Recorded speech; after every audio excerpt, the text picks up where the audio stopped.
Барлықтарыңызға сәлем. Бүгін сіздер үшін өте күшті тақырыпта сөйлескелі жатырмыз. Я уверена, ақша тақырыбы әрдайым қызықты.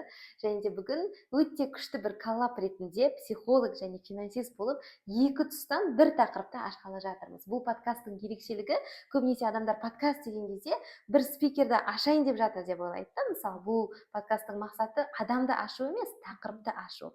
Ал тақырыпты екі тараптан ашуға тырысамыз. Психолог ретінде қалай ол жұмыс жасайды и финансист ретінде қай жер миф, қай жер рас, барлығын анық нақты айтып беретін болады. Сондықтан бүгінгі подкастты міндетті түрде соңына дейін қараңыздар, себебі соңында өте күшті бонус сыйлықтар екеуміз де дайындап қойдық.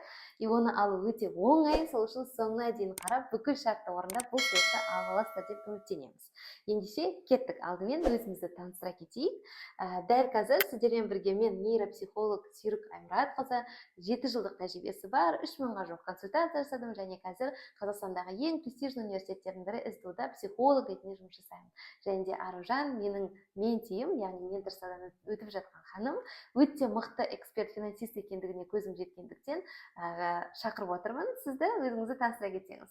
Ең алдымен шақыртуыңызға рахмет. Мен үшін үлкен мәртебе деуге болады. Есімім Аружан, жеке қаржы кеңесшісімін. Осы СДУ университетінде 6 жыл білім алдым, 2 жыл мұғалім ретінде жұмыс істедім. Енді қазір декретте отырып, барша қазақтарға қаржылай сауатын арттыруға көмегім тисін деп, құрытпай блогымды дамытып, адамдарға жеке қаржы кеңесшісі ретінде көмектесіп келемін. Өте керемет. Мен өзім негізі менторствоға қаншама адам келеді, бірақ шынымен де экспертлігіне сенгендіктен және де осы салада мықты тұлға ретінде көргендіктен қызық болды. Менің аудиторияма да қызық деп ойлаймын. Осы финансист ретінде сіздің өз эксперттік ойларыңызды есту өте маңызды, қызық болып жатыр деп ойлаймын. Себебі қазіргі таңда адамдар үлкен бір қаржылық, экономиялық кризистан өтіп жатыр. Ол тек қана Қазақстан емес, в целом бүкіл әлем, мне кажется, сол периодтан өтіп жатыр. И сол кезде финансист бізге өте күшті көмектеседі деп ойлаймын. Ал мен психолог ретінде мышлениеңіз жағынан көмектесуге тырысамын. Және бүгін өте үлкен бір мифті бірге жоюға тырысамыз. Ол қандай миф? Қандай миф екенін ұмытып қалдым ғой. Миллионер қалай? Ол миф бізде көп адамда тараған мифтардың бірі. Басқа миллионердің әрекетін қайталау арқылы миллионер болып кетем деп ойлау. Әсіресе қандай нелер? Әсіресе біз богатое мышление деп алып, элиталық аудандардан үй алуға тырысамыз. Есентай мол болсын, Есентай жақтан болсын, білмеймін енді. Брендовый киімдер киюге, брендовый сумка ұстауға тырысамыз. Потому что бұндай заттар біздің мышлениемізді көтереді, бізге ақша потогын көбірек алып келеді деп ойлаймыз. Ол көбінесе кеңінен тараған ой. Біз бүгін осы миф туралы сөйлескіміз кетті. Оны екі тараптан, яғни психолог ретінде неге ол рас емес екендігін түсіндіруге тырысамын, және де финансист ретінде нақты критерийларды айтуға тырысады. Шынымен де ол миф өте қатты тараған, болмасаң да ұқсатпақ деп, адамдар мысалы ақша жағын қарайтын болсақ та, там сақтық қоры жоқ, өз үйі жоқ, бірақ крутой нелер ұстайды да, мысалы сумкалар ұстайды, крутой машиналар сатып алады да. Өкінішке орай біз Қазақстан ретінде показухаға өте жақынбыз, өкінішке орай. Біздің ақшамыз жетпей тұрса да, крутойрақ машина алу мысалы, да, там крутойрақ үй алу дегендей. Салоннан алу керек қой бізге. Еще салондан алу керек. Андай ленточкамен алуымыз керек дейді. Хотя как бы бір функция жасаса болды деген нәрсе бар. Негізі қаржыгер ретінде сіз бұл туралы не ойлайсыз? Мені осы ойландырып жүрген сұрақтың бірі болатын, ойландырып жүрген мифтің бірі деуге болады. Біріншіден, бай болып көріну мен бай болу екеуі екі бөлек нәрсе. Біз көбінесе бай болуға емес, бай болып көрінуге ұмтылып жатқан сияқтымыз. Енді қарайтын болсақ, біз жаңағы, окей, қымбат квартираны жалдап алдық, мысалы, миллион теңгеге квартира алып, білмеймін, 2 миллион ба, қазір қанша бағалар екенін ұмытып қалдық қой. Одан бөлек брендовый сумкаларды алып алдық, брендовый киім киюге тырыстық. Бұлар сізге актив емес. Актив дегеніміз не? Ол сізге ақша алып келіп тұратын заттар. Пәтер болсын, жаңағы жалдауға беріп қойдыңыз, инвестицияңыз болсын, ол сізге ақша алып келіп тұру керек. Ал бұл заттар ақша алып келіп тұратын заттар емес, керісінше сіздің ақшаңызды алатын заттар. Сіз өзіңіздің ақшаңыздың потогын ашамын деп, наоборот, бір тесік шығарып қойдыңыз да, чтобы сол жақтан ақшаңыздың кетуі үшін. Біздің жағдайымызға қарайтын болсақ, қазір 1,5 миллионның, 3 миллионның сумкасын алу үшін біз қанша уақыт жұмыс істеуіміз керек қой. Енді қарапайым халықта қарайтын болсақ, қанша ол айлық болуы мүмкін. Бірақ бізге солай көрсетіп жатыр. Сен егер осы сумканы алатын болсаң, сен ақшаң одан да көбейіп кетеді, сен айлығың көбейіп кетеді. Сен бір фрилансер болатын болса да, саған көбірек ақша келіп бастайды деп ойлаймыз да. Осы бізде өте қате заблуждение деуге болады. Ары қарай сіз не ойлайсыз? иә, әсіресе мысалы жаңағыдай ой көп неғылады да, мына нәрсе бар, адамдардың көбісі айтатын нәрсе бар, адамдар және шатастырады оны. Ол айналаңдағы 5 адамның табысын қосып, өзіңдікін шығарсаң, сенікі шығады мысалы да. Ол рас шынымен де. И бірақ адамдар соны өзгерту үшін өзінің табысы оған жетпесе де элитный райондарға көшуге тырысады. Мысалы бізде білесіздер, ең Алматыда үлкен проблема, басқа региондарда да енді кішкене ол жағынан жақсы шығар, бірақ Алматыда арендамен өте үлкен проблема, да. И допустим, Айдана деген қыз, например, да, там алады доходы 700 000 теңге, допустим, да. И бірақ 500 000 теңгелік арендалық үй ұстайды, да, ең әдемі районнан, күшті прям не істеу үшін, да. Бірақ финансист ретінде и так ол жақта минусты көріп тұрсыз, зарплатасы 700 000, 500 000 арендаға кетсе. Ал психологиялық тұрғыдан мен былай айтар едім да, жарайды, сен ол крутой районға көшіп бардың. Иә? Ол көшіп бару другое дело. Сен ол районда тұра алуың да қажет, да. Ол қалай, мысалы, крутой районда демек магазиндері де қымбатырақ сатады, да. А сен күнделікті мысалы нан үшін или там су алғың келеді деген сияқты заттар, базовый потребность қой. Оған уже ақша кетіп бастайтын адамдар есептемейді. Ол бір. Екіншіден, сен крутой районда тұрып жатсың ба, значит, паркингі қымбат. Оны сен есептемейді көбісі. Мысалы, лишь бы арендан шығарсақ болды емес па деп ойлайды, да. Или крутой районда тұрып жатсың ба, демек айналадағы балабақшадағы балалардың нормасы да сондай, да. Яғни садик қымбат, да. Қымбат дегенде әркімде әртүрлі ғой, имеется в виду, сол уровеньде сен ұстай алуың қажет. Демек, сен ол районға көшу үшін просто аренданы покрывать етсем болды, крутой үйде тұрсам болды деп біз бүйтіп армандап қиялдап кетеміз. По факту сен бүкіл табысың оның барлығына жету керектігін ұмытып кетеді, да, адамдар. Сосын не пайда болады? Допустим, жаңағы Айдана деген қыз крутой районға көшіп келді, күйеуін уговаривать етті, давай деп, екеуі көшіп келді, бала шағасымен көшіп келді. Келесі үлкен кризис не? Балалар игровойда ойнап жатады, мысалы, да, и Айдана іштей сезеді, что они не дотягивают до их уровня, да. Ол жақтағы балалар басқаша киінеді, басқа потребностьтары бар. Оны бала енді түсінбейді ғой, келіп сенен сұрайды: мам, я хочу это, я хочу то, меня позвали на день рождения деген сияқты. Сол кезде сен соответствующий болам деп микрокредиттарға кіріп кетеді, да, адамдар. Тут уже другой косяк, да, басқа уровень, мысалы, ол көбінесе сіздің тақырып, рассрочкаға кіру деген секілді. Мен психологиялық тұрғыдан айтсам, бұл жерде адам, вау, мынау элита, күшті, давай я буду там масштабироваться деген ойға қарағанда, миы, амигдаласы не беріп бастайды, сигнал беріп бастайды, кризис дегендей, потому что көріп тұр ғой енді, вдруг бір моментте біліп қойсайшы, мысалы, Аружан деген соседім менің бұндай бай емес екен біліп қойса деген бір қорқыныш бар. Ойбай, арендан төлей аламыз ба екен деген тағы бір қорқыныш бар. И адам масштабироваться етем деп крутой районға көшті, по факту өзін выживанияға лақтырып жіберді, ана жақта. И когда человек в состоянии выживания, яғни амигдала, пирамида Маслоу бойынша безопасность деп тұрғанда, адам, білмеймін, там масштабироваться етем, күшті идеялар айтам дегенді көп ойлай алмайды негізі. То есть үлкен разница осы жерде, да. Лишь бы сол жаққа көшіп алам деп көшіп алады, бірақ үлкен разочарованияға тап болады, потому что там по факту не выдерживает, да, человек ол нәрсені. И табыс жағынан өзгеріс болмайды. Психологически қиналып кеттім, Айдананың ролінде түсіп кеттім ба өзім, ондай қиналып кеттім, анамен соответствовать етуің керек, ананы ету керексің. Например, машинаң бар дейді, машинаң болса шүкір жақсы, бірақ ана жердегі адамдардың крутой машинамен келгенін көрген кезде, ана машинаны ана жерге парковка қоюға ұяласың ғой. Получается, уже ақшаң жоқ, қарызға болсын, давай кредитке болсын, алайық, жаңа машина ұят қой мына жерде, балаларым ұялады деген сияқты, уже ары қарай кете беретін сияқты. Ол психологиялық жағынан да қиналып жатсың, финансовый айтпай ақ қояйық, вообще уже кетіп жатыр, дно, кредит деген сияқты кетіп қалуы мүмкін. Получается, біз масштабқа шығамыз, бай боламыз деп алып, наоборот, керісінше дноға кетіп жатқандай көрініп кеттік бұл жерде. Америкалық кезінде сөзімді бөлдім, хотя кезінде соны пропаганда жасады ғой, қаншама адамдар солай, мысалы, сөйту керек, көшу керек деп көшті, мысалы, деген сияқты, иә. Мен де бұл пропагандаға алданып қала жаздағандардың бірімін негізінде. Көшу жағынан емес, бірақ андай бренд сумка алу керек, нәрсе қою керек дегендер болды ғой енді. Енді айта берсем норм ба? Енді тұрмыс құрған кезіміз, күйеуімен, и отбасымызда біздің ережеміз болды, қаржылық ережеміз. Оның ақшасы ортақ ақша, менің ақшам өзімде болады. Получается, мен ақшамды жинадым, уже нормально ақша жиналды. И бір күні есентен болға барайықшы деп бардық. И нелерді қарында, Луи Виттон, Гуччи бәрін қарап шығып жатырмыз. И бағаларын сұраймыз, бір Луи Виттондікі 3 миллион бір нәрсе ғой. Ана жерде менде андай обидно болып жатыр ішінде. Получается, мен сонша жұмыс істеп ақшамды жинап жатырмын, бірақ ана бір Луи Виттонның сумкасын ала алмаймын ана жерде. Или, например, миллион бір нәрсе тұратынды ала салым ақшам жетіп тұр да, бірақ ойлап тұрмын, мен ана ала салсам, ертең қайтадан ноль болып қаламын.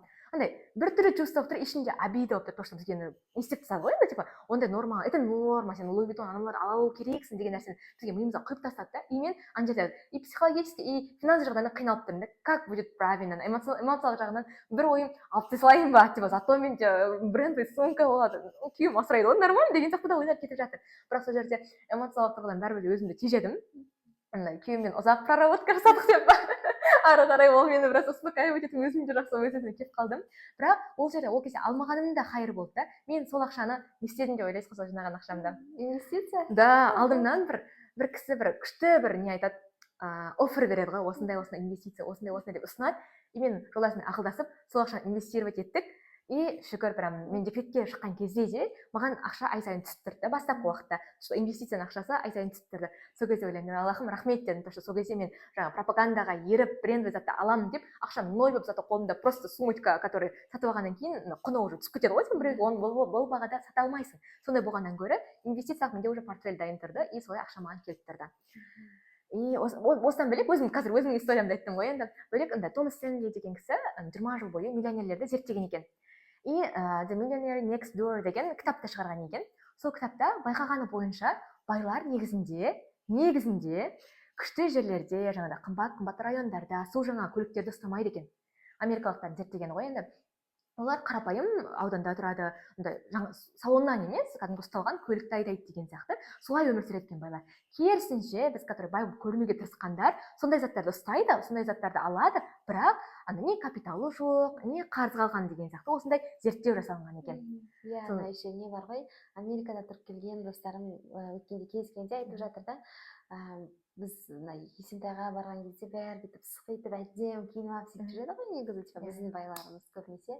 Бірақ Америкада мысалы адам станциямен жүре беруі мүмкін, там бомжский бір киімдермен киіп келеді да, бірақ ана банктан, короче, миллиардтап ана жақта тауып жатқандығын көріп қаласың деген сияқты, типа снимать еткен ақшасын дегенде. И понимаешь, то, что просто бұл біздегі өкінішке орай психолог ретінде айтатын болсам, бұрынғы біздің травмамызға әдемі келді да мынау пропагандалар ше, типа біздің бұрынғы травмамыз и так осыған жақын, да, там көрсін, мен осындай екендігіммен қабылдасын деген травма өте қатты бізде қоғамдық дәрежеде бар.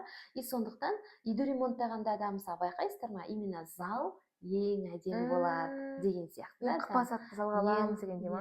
Иә, посудалар мысалы бөлінеді да, мына өзіміз істейтін посуда қолданатын, мынау жаңағыдай қонақ келгенде дегендей, уже бізді қоғамдық тұрғыдан бізде ол нәрсе бар да, жаңағыдай көрсету үшін әдемі болу дегендей. Именно пропаганда өте әдемі келді да бізге. И көп адам бұның жертвасы болды да негізі. Иә, құрсын там мынандай жерде тұру керек деп көшкендер бар мысалы да, или там болды жаңағыдай нелер крутой сумкалар ұстаусаң миллионерлердің мышлениесін түсініп кетесің деп соны ұстағандар бар мысалы да, былай келетін болсақ. И оның барлығы сөздің шыны керек. Одан кейін мысалы қазір жылдар өтті, қазір адамдар кризиста көп байқалады да, ол жалпы қоғамдық дәрежеде. И ойланады да, как бы не үшін мен олай істедім кезінде деген сияқты, да, оно того стоило точно деген сияқты. И бұл жерде уже келесі сұраққа өтеміз. Шынымен бақытты адамдар тек қана байлар ма? Қалай ойлайсың? Или андай бір не бар ғой сөздер, раз уж такая умная, а чё не богатая деген сияқты. Оған өзің не ойлайсың? То есть бұл нәрсе бақыт бере ма? Біз негізінде жаңа айтқандай бай мен кедей деген ұғымды шатастырып, бізде дұрыс емес түсініктер қалыптасып кеткен уже. Біздің ойымыздағы бай деген жаңағы күшті машинасы болса бай, күшті үйде тұратын болса бай, андай қиналмай ақшасын құрта беретін болса сол бай деген сияқты біздің солай қалыптасып кеткен сияқты да бізде. Ал кедей деген айлықпен зарплата алатын болса ол уже кедей. Байлар ол миллиондап ақша тауып тұру керек, зарплатамен жүрмейді олар деген сияқты солай қалыптасып кеткен бізде. На самом деле біздің байлығымызды көрсететін біздің қанша ақша табатынымыз емес, біздің доход, например, сіз, например, алайық, миллион табатын болсаңыз, мен сізге қарап айта алмаймын, о, сіз байсыз, или кедейсіз, мен сізді категорияға бөле алмаймын. Мен сіздің бай емес екеніңізді сізге жеке консультация жасайтын болсам, айту үшін мен сіздің доходыңызды білуім керекпін, расходыңызды білуім керекпін, капиталыңыздың қанша екенін білуім керекпін. Маңызды сұрақтың бірі, который біз вообще оны атын да білмеуіміз мүмкін. Негізі көбінесе финансовый подушкаңыз бар ма жоқ па, мысалы қаржылық жастықша деп айтамыз ғой, ол бар ма жоқ па соны білу керек. Ол дегеніміз не жалпы кішкене түсіндіретін болсам, сіз жұмыстан шығып қалсаңыз да вдруг например Айдананың кейсін алайық, ол жаңағы 700 мыңдық жұмыстан шығып қалды. Жұмысынан шығып қалса да 6 ай бойы өмір салтын өзгертпей өмір сүре алатын болса, вот сол адамда финансовый подушка бар, вот сол адамды негізінде біз бай адам дей аламыз, қаржылай сауатты адам деп сол кісіні айта аламыз. И одан бөлек жаңағы инвестициясы болуы мүмкін, или жинап қойған бөлек ақшасы болуы мүмкін деген сияқты, сол жақтағы жинаған ақшасына, жаңағы подушкасына қарап, капиталына қарап, біз ол адамды бай емес деп бөлуімізге болады. Ал енді егер де салыстыру жағынан келетін болса, біз өзімізді өзгелермен емес, өзімізбен салыстыра білуіміз керек қой. Кешегі мен 500 мың тауып 250 мың жинап жүрген адам, қазір миллион тауып 300 мың жинап жүретін болсам, мен уже минусқа кетіп жатырмын. 300 мың ғана болып қалды, или азайтып жатырмын деген сияқты солай есептей алу керек. Да. И мен де ойлаймын, жаңа нәрсе миф тоже. Адамдар ойлайды ғой қазіргі таңда пропагандалардың бірі фрилансер болу өте кайф деген сияқты. И көбісі сол фрилансерлікке ұмтылады да. Бірақ фрилансерліктің артқы жағы бар да, сен 24/7 работниксің, плюс сен тек қана мысалы психолог емессің, плюс там иногда монтажерсың, иногда видеографсың, все в одном деген сияқты. Мысалы оны көрмейді адамдар, тек қана күшті ғой, балаң ұйықтап жатқанда фриланс болып жұмыс жасай аласың деген пропаганда бар да. И как будто бы найымда жұмыс жасайтын адамдарды бүйтіп түсіретін секілді да. Там ой 9-дан 6-ға дейін ба, мә қиналып жүрген жоқсың ба деген сияқты, әлі сөйтіп жүрсің ба деп та мысалы. А по факту ол темпераментқа байланысты деп айтар едім, потому что кейбір тұлғалар бар, ол предпринимательский рисктарда өте қатты күйзеліске ұшырайды. И ол қатты күйзелісте, значит, адамның миында жаңағыдай амбиция, мотивация, дофамин деген нәрсе не вырабатывается. Единственный сол өзінің стрессінде ғана тұрып қалады да. И сол үшін кейбір мен темпераментқа қарай адамдарды бөлетін едім. Мысалы, там сенің темпераментің келіп тұр, давай дерзай. Там мынаның темпераменті больше найымға келіп тұр, просто найымда бақытты болуға болады деген нәрсені естегім келеді да. И мынандай да нәрсе емес, адамдар өкінішке орай сатып алған затына қарап, өлшейді да. Мынау мынандай сумка ұстамайды екен, мынау мынандай киім киіп алыпты деген сияқты, там мына жерден алған сияқты деген сияқты. Но оның барлығы, егер олай өлшейтін адам сіздің айналаңызда бар болса, онда өкінішке орай әлі өспеген адам деп айтар едім. Әлі инфантильный позициядағы бір адам деп айтар едім. Себебі шынайы өскен адам, шынайы сізді құрметтейтін адам сіздің тұрып жатқан ЖК-ңыздың түріне қарамайды, сіздің киіп жатқан киіміңізге қарамайды, сіздің ұстаған соткаңызға қарамайды да. Ол адам просто сені аружан ретінде жақсы көреді да, просто аружан ретінде қабылдайды да. Ал егер жаңағыдай ой осындай жерде тұрасың ба, ой осындай сумка ұстайсың ба дейтін адам болса, онда как бы фильтр просто алып қашу керек та ондай адамдардан. Демек ол сенің шынайы досың емес деп айтар едім. Сол үшін сіздің қазіргі бақыт состояниеңіз психолог ретінде 100% сенімді айта аламын, ешқалай сіздің бар сумкаңызға, тұрып жатқан ЖК-ңызға, астыңыздағы көлігіңізге байланысты емес та. Бақыт состояние ол полностью іштегі состояние. Сол үшін ана сөз соншама ақылды болсаң неге бай емессің дегенге мен мүлдем келіспеймін да, потому что ұнады өткенде Марған Сейсенбайдың Гемба подкастын тыңдап жатқан кезде он вот так вот говорит: егер адам өзінің өмірінде өзі қалаған несіне жеткен болса, өмір дәрежесіне да, өзі қалайтын өмір форматы, өзі қалайтын жұмыстар жасап жатыр да, онда ол адамды өз өмірінің эксперті деп қабылдай аламыз дейді да. Все, он уже эксперт, все, он уже умный в своей сфере, потому что өзі қалаған армандаған өмірге жетті да өзінің, и соны сүріп жатыр. Ну все. И в чем вопрос тогда? А зачем там біреу айтты деп стремиться Луи Виттонның сумкасына, стремиться там еще что-то купить деген сияқты, да? То есть бұл өте күшті бір стратегия, когда ты четко понимаешь, что ты сама хочешь, и когда ты четко понимаешь, зачем қазір мына үйде тұрып жатсың, неге қазір сен мынаны сатып алып жатсың деген өзің түсінген кезде сен уже жалтақтамайсың. Мә, там Айдана ана жаққа көшіп кетіпті, сол жақта мен де тұрсам деп ойламайсың да, потому что сен өз стратегияң бар да, өзіңнің бақытың бар, өз өмірің бар, и все, ты как бы закрыта. Айту мүмкін, подружкалармен кездескенде, бәрі жаңалықтармен бөліскенде айту мүмкін, мақтанып та, мен бүйтетін болдым, сөйтетін болдым деп та. Сенде қызғаныш сезімі оянбайды да, потому что сен өз таңдауыңнан сенімдісің да. Мен мынаны таңдадым, потому что қазір мен осы нәрседен кайф аламын деген сияқты, иә. Өмірден мысалы кетейінші, кеше ғана бір құрбыммен сөйлестім. Сол сөйлесу барысында айтады да, мен бай болуға, танымал болуға ұмтылмайды екенмін дейді. Маған өзімнің өмірім кайф. Жолдасым олай танымал болғысы келеді, прям биік шыңдарға шыққысы келеді, бірақ ол кезде мен жолдасыма айтамын дейді. Мені көрсетпеңіз дейді. Олай болып жатсаңыз да мені көрсетпеңіз, мен андай не хочу деп айтамын дейді. Мен вау дедім. И уже ол түсініп тұр еще. Оған керегі айтады, мен пенсияға шыққан кезде, қазір инвестициямен айналысып жүр екен, пенсияға шыққан кезде просто хочу тек қана пенсияға қарап емес, қосымша ақша болғанында қалаймын, и все дейді. Вау дедім да, жаңа шынымен де. Бірақ оған сырттан келіп біреу айтуы мүмкін. Мысалы, мен оны басқа біреу айтатын болса, сен қуасың ба, неге бай болуға ұмтылмайсың деп, сен анша миллиондаудан өту керек, бүйту керек деп оған ақыл айтсаң, оған керек емес ол ақыл. Өзінің өмірін уже өзі таңдап қойды. Егер біз бай болуға ұмтылып жатсақ, ол онда біздің таңдауымыз да, басқаларға тиіспей ақ қояйық. Сен что-то керек болып жүрсің ба, жаңағыдай найымнан шықсайшы деген сияқты. Оған может стабильность ұнайтын шығар ол адамға. Әрине, темпераменті соған келіп қалған шығар. Стабильный жұмыста наоборот өзін бақыт сезінетін шығар даже. И андай да, мысалы, иногда папамның айтқан ақылы всегда есімде тұрады да. Күшті айтатын Серік, иногда надо делать 2 шага назад, чтобы сделать 1 шаг вперед. То есть иногда наоборот дейді, да? 1 шаг назад делать, чтобы сделать 2 шага вперед деген сияқты. Кейде мысалы бәлкім оқырмандардың арасында кризисте өмір сүріп жатқан адамдар да болуы мүмкін. Даже там біз не істейміз ғой енді, әйел болған соң хотим лучше, выше, круче деген сияқты. Но егер, допустим, күйеуіңіздің жалақысы осы ғана, өзіңіз декретте отырған болсаңыз да, мысалы, иә. И андай инстаграмда көріп алғансың, крутой андай нелерді, жаңағыдай сумкамен, анау мынау путешествиедан путешествие деп жүрген адамдарды. И сіз не істей аласыз қазір да? Қазір не істей аласыз? Ол бірінші кезекте осыны еске алуда, менің бақытым ақшаға байланысты емес. Елдер, грубо говоря, оттай береді, айтуы мүмкін. Типа сен путешествияға барған сайын бақыттырақ боласың деп, бірақ мен психолог ретінде айтамын, қыздар, на самом деле путешествие само по себе счастье не дает. Сен путешествияда жатып алып, вспомните, өлі путешествияға бардың, мысалы, Египетте жатсың, Турцияда жатсың, бірақ күйеуіңмен қырылған кез болады ғой, например, да? Или іштей өзіңді біреудің инстаграмын көріп салыстырған кез болады ғой, например, да? Ол неге? Потому что біз бақытты сырттан алмаймыз, да? Біз іштен аламыз, это все внутри приобретается, ше? Но, несмотря на это, конечно, қаржылай сауатты болуымыз керек, конечно, бұл нәрседе ұмтылуымыз да керек. То есть, стратегия қандай? Іштей ешкіммен өзін салыстырмайсың бақытты екеніне сенімдісің, бірақ болашаққа, мықты болашақ үшін қазірден бастап инвестиция жасайсың, да? Іште қосылып өтейінші. Иә, сол как раз сөз берейін деп жатқам. Пропаганда жасап жатқан жоқпыз ғой, бай Луи Виттон алмай ақ қойыңдар, болды, қымбат сумка, қымбат машина керек емес, андай өз өмірімен сүре береді деп біз пропаганда жасап жатқан жоқпыз. Олай алатын адамдар да бар, это тоже норма. Біздің қазіргі айтып отқандығымыз қалай?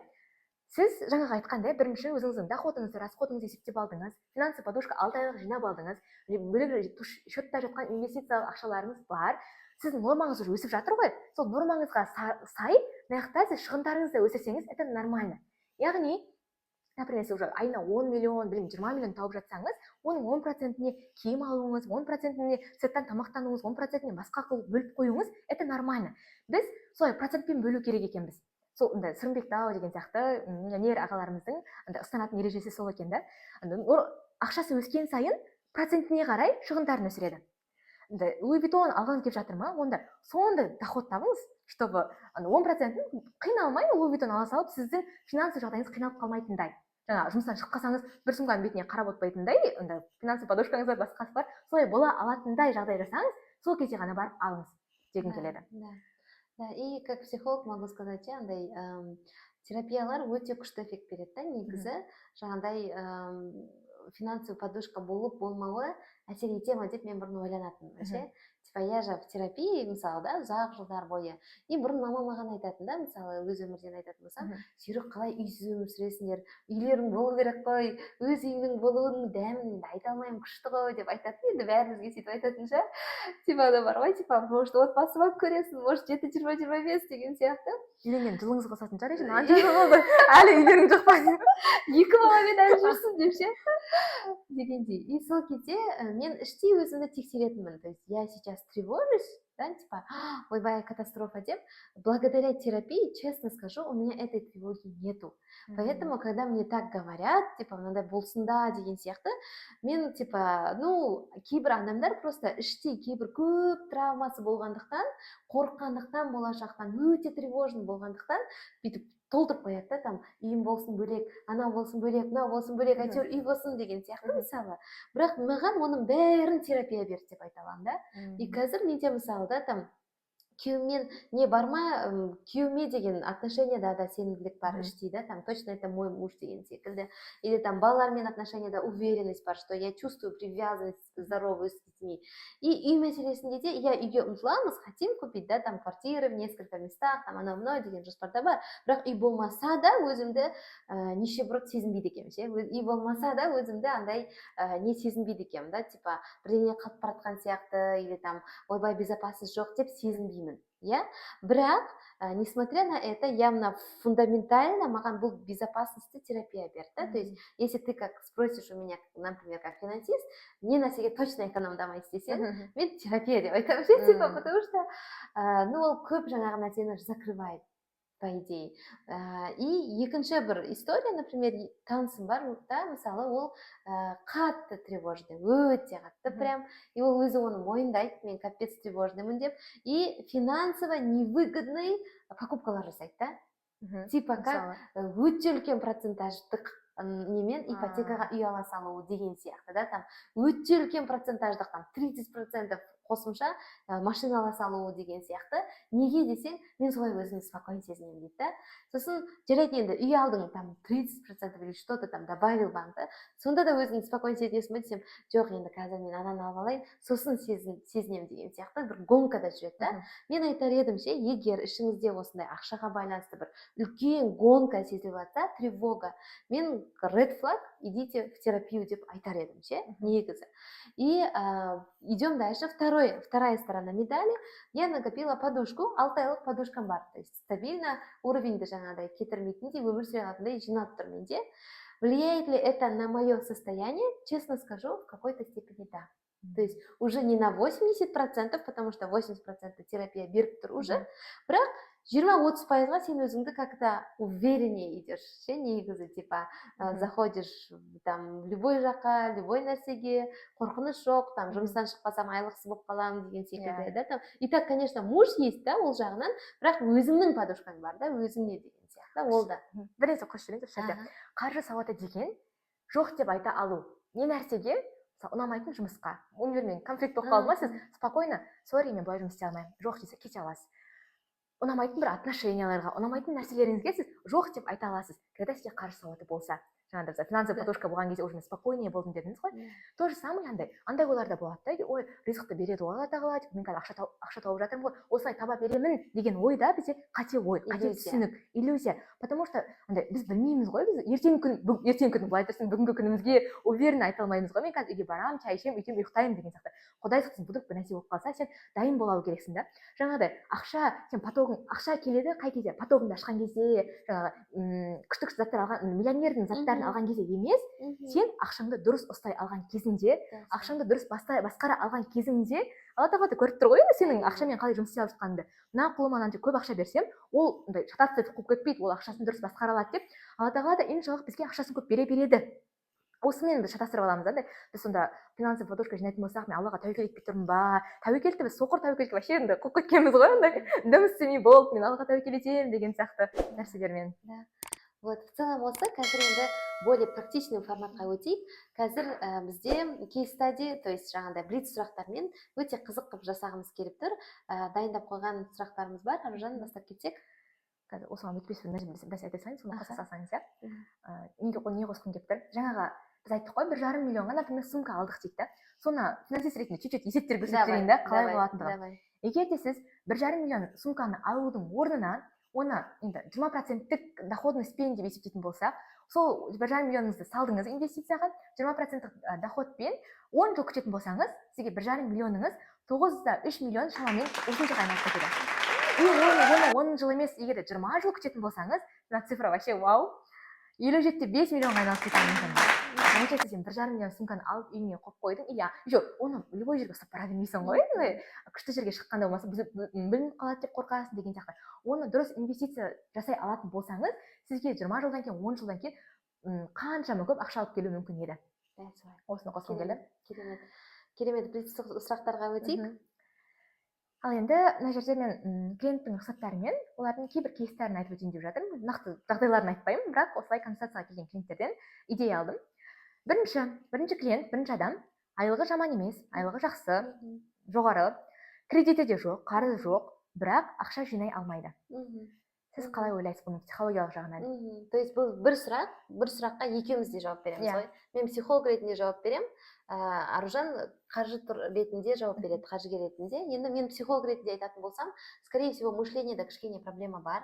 Бұл адам өкінішке орай мотивацияны неден алып үйреніп қалған, тез алып үйреніп қалған. То есть долгосрочный мотивация деген нәрсе не выработан.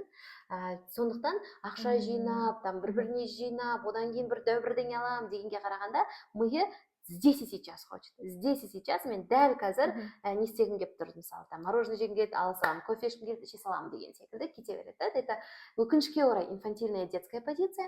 В детской позиции өкінішке орай ақша көп келуі мүмкін, бірақ ол ақша ол адамда ұзаққа тұрмайды, потому что дети балаға ақша бергенде, помните же, да, 4 жасар, 5 жасар балаға ол бәрін құрып тастағысы келеді, мысалы.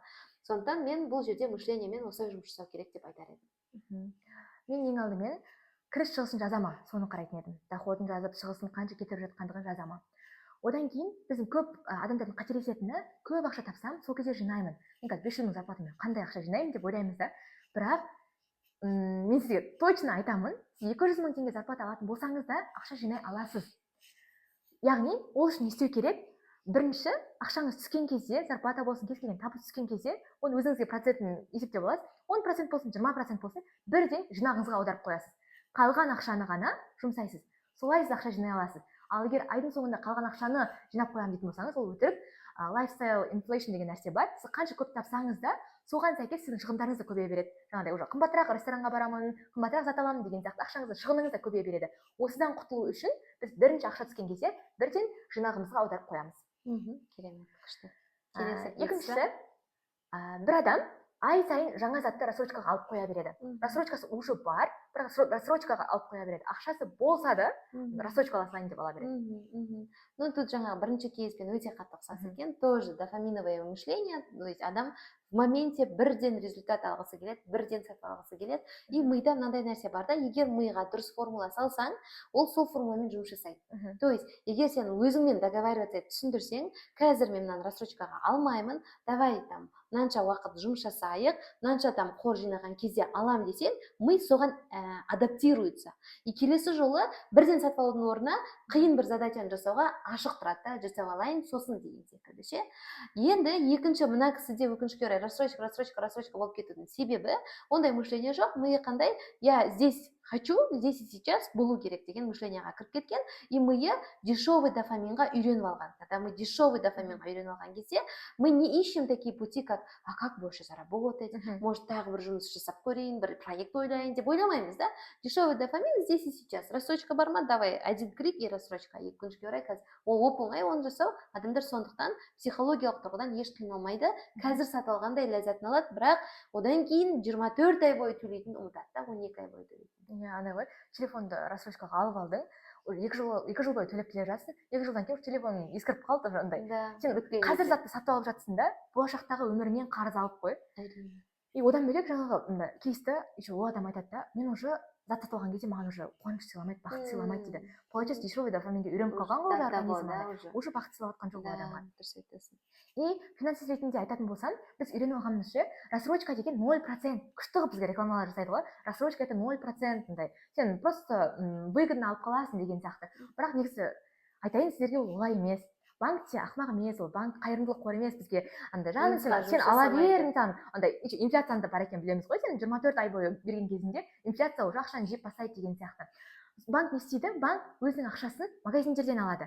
Магазин ақшаны өзінен төлемейді ғой енді жаңағыдай. Ол затты қымбаттатады да, сізге рассрочка деп, например, 500 мыңды затты 600 мыңға сатуы мүмкін, бірақ 0%-пен аласыз. Бірақ рассрочкасыз наличкаға алсаңыз 500 мыңға или одан да арзан алуға болатын. Түсіріп аласың ғой, скидка жасасайшы деп, солай арзандап алуға да болатын еді.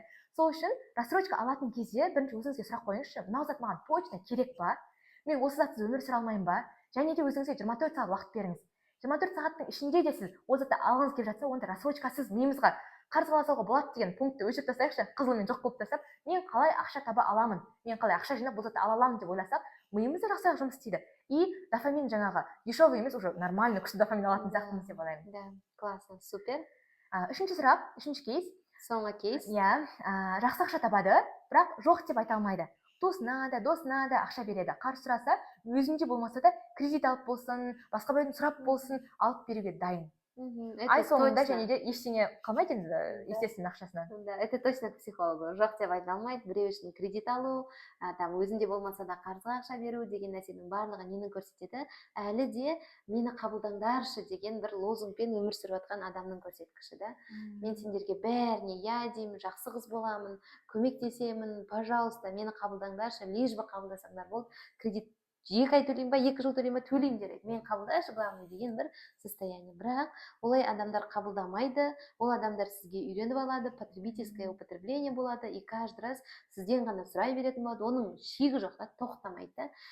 И сондықтан бұл жерде ключевой момент өзіңіздің ішкі опораңызбен жұмыс жасау. Бұл жерде енді точно red flag, 100% обязательно психологқа барып көмектесуіңіз қажет деп ойлаймын. Себебі өзіңізді былай ұстап шеше алатын нәрсе болса күшті болар еді әрине, бірақ кейбір моменттер бар, реально психологиялық тұрғыдан көмек қажет.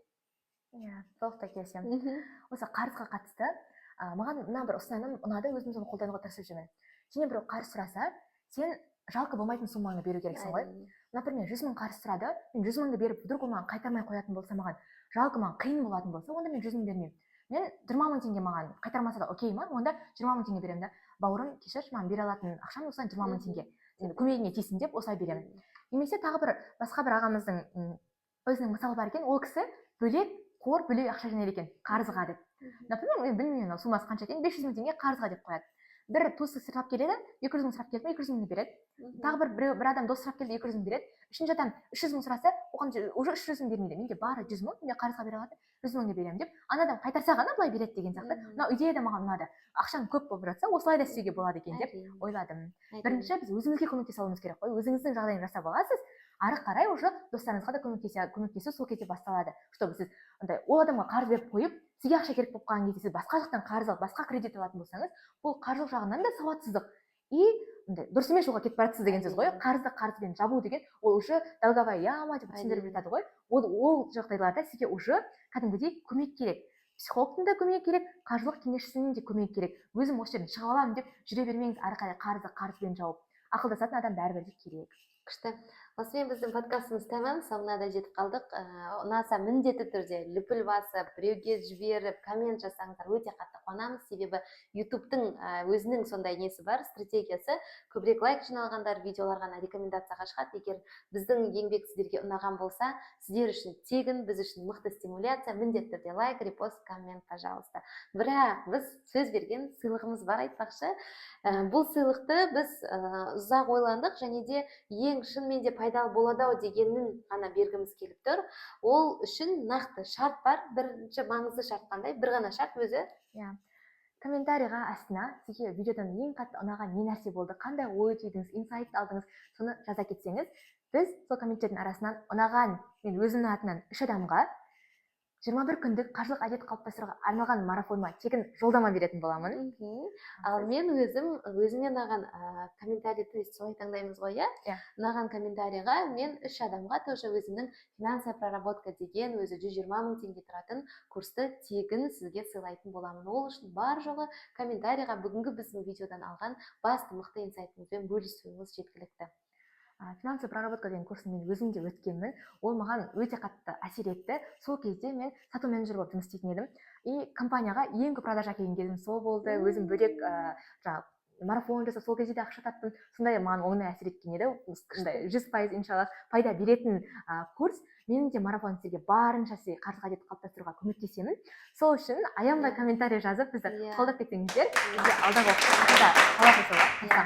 Егер осындай коллаб сіздерге ұнаған болса, финансист плюс психолог бір тақырыпты алып талқылау. Мысалы, бүгін біз 3 мифті талқылаймыз деп ойладық басында, бірақ сыймай кетті да. Енді ойлаңыздар, бүгін тек бір-ақ мифтің өзін осыншама ұзақ аштық. Енді тағы да мифтар негізі бар. Егер ұнаса, бұл коллаб тоже комментарийда көрсетіп, өзіңіздің ойыңызды, өзіңізде бар установканы жазып кетсеңіз, сол тақырыпты алып келесі коллабтарға может кездесерміз.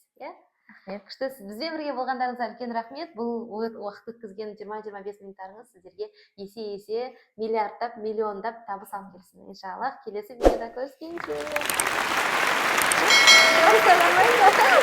Вот,